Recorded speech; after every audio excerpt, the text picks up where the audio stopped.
Hello everyone. In this video, we are going to see how to create form-based applications with Oracle database tables. In the previous videos in this series, we already saw how to create form-based applications using Salesforce or database entities using SQL Server database tables as well.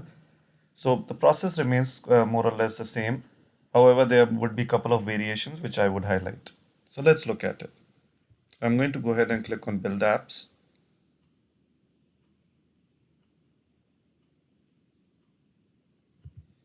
I'm going to click on Add an App. I'm going to select form-based application, give it a name, so Oracle Demo. As my primary database data source, I'm going to select database.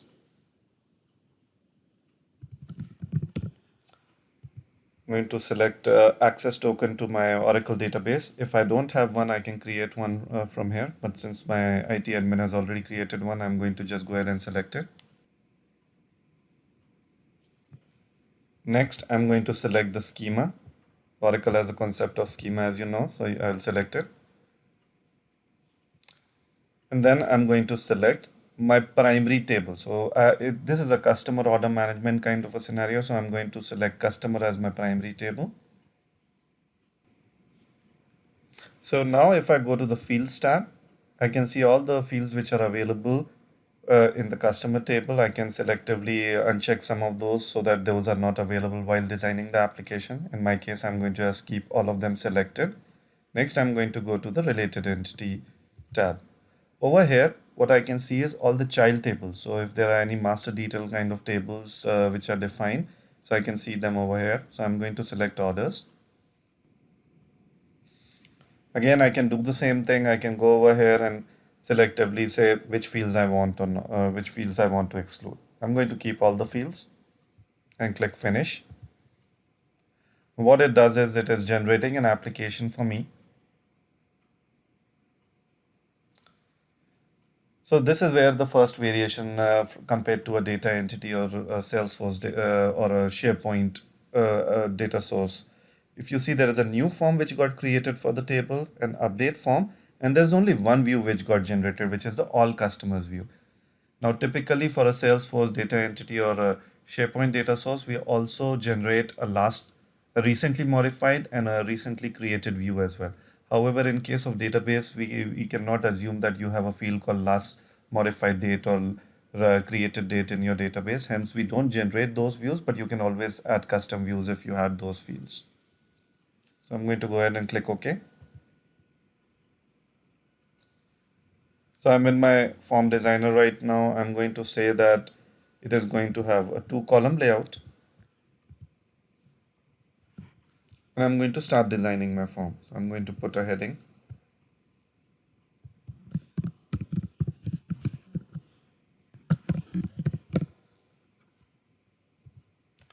I'm going to start dragging and dropping some of these fields. Now, again, because this is your custom database, I would not be able to guess that what kind of a primary key your database would have. I can tell you that the customer ID is the primary key.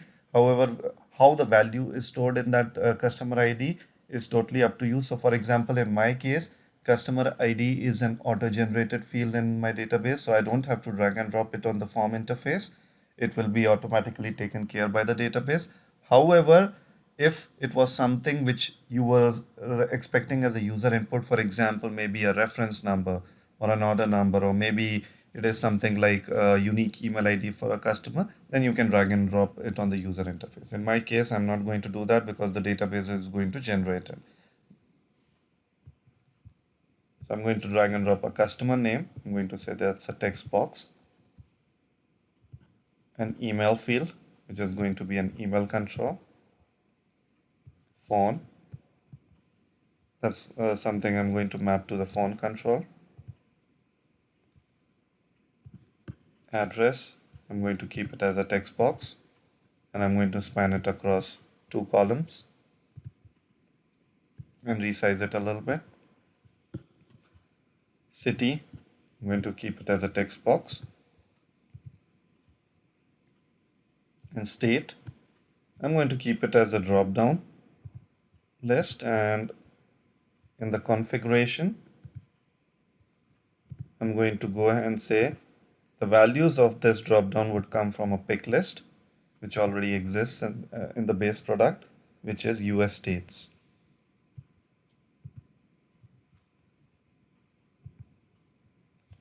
Next, I'm going to just put a horizontal line so that it acts as a section divider.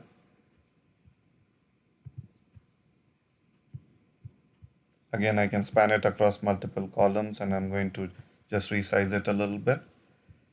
Next, let's put a heading.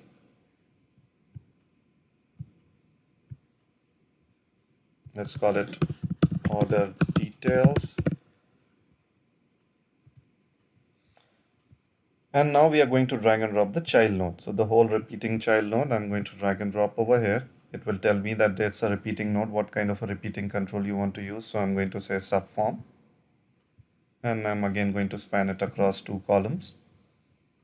If I go to the settings, click on configure, I see it's already repeatable, and I can change the display style if I want it from rows to column, for example, in this case. And then I'm going to edit the subform. I'm going to say this is going to have 5 columns. And again, order ID is something which will be auto-generated by my database, so I'm not going to drag and drop that on my form. I'm going to drag and drop item description, which will be a text box. Order date, I'm going to use a date control. Quantity, that would be a number box. Unit price, I'm going to use currency. And amount, again I'm going to use currency over here. So my form is generated, my add form.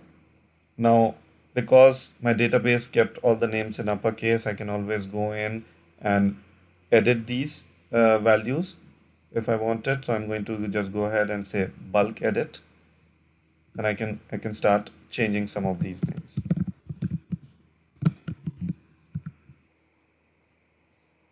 So I'm done editing these names. This is not a mandatory step. This is something I just do from a form aesthetic point of view. And I'm going to go ahead and say save and check in. Next, I'm going to design my update view.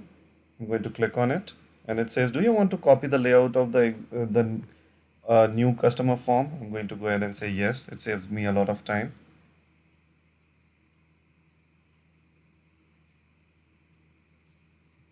And everything already looks good. I'm going to just go ahead and say save and check in. Now let's look at the all customers view, so just for the sake of clarity, what happened behind the scenes.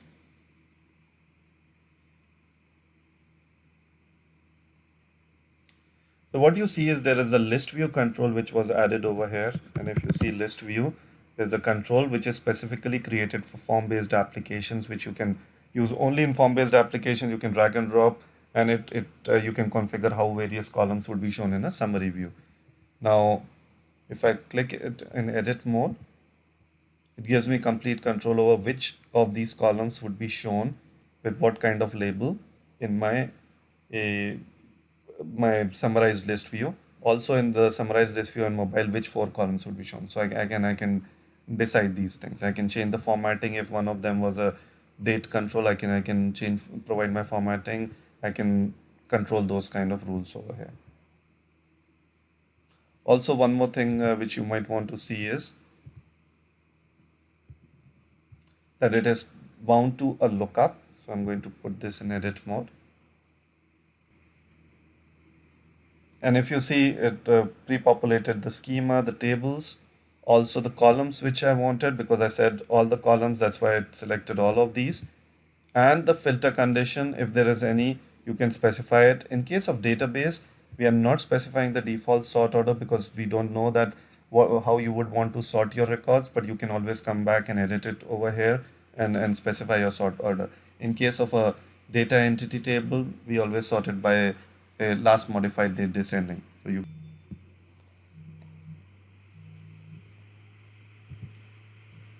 okay, with that out of the way,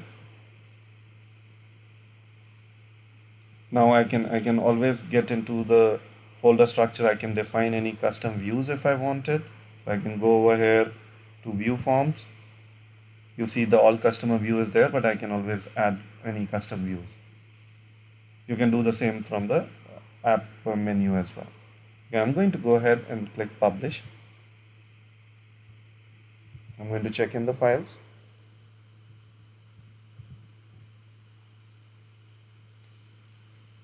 It tells me what is the default view right now. I have only one, so I'm going to use that and click publish.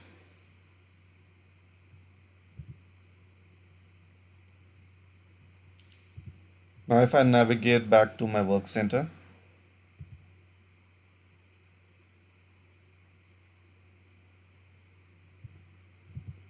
go to my applications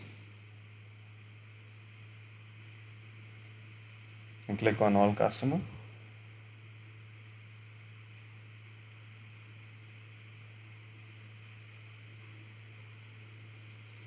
Shows me the existing record in my Oracle table. I'm going to add a new record. I'm going to call it Ann Smith.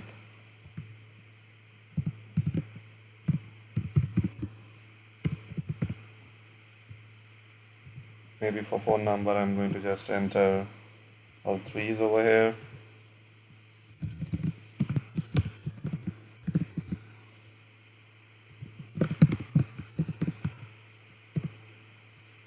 For item description, maybe she ordered a new chair. Order date was today. Quantity is 1. Unit price 100. Now typically I would have auto calculated amount. I'll just manually enter it for now.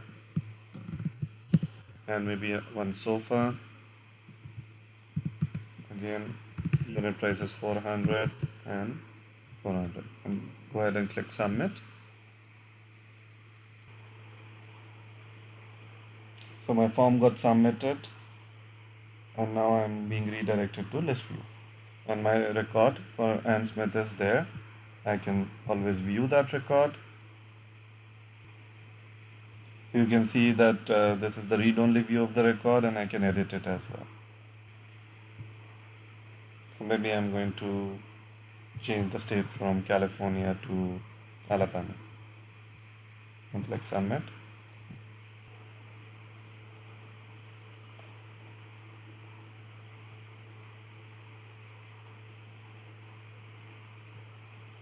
So my record got edited. Now with that we come to the end of this video. So as you can see, now we can create applications against a custom Oracle database table as well.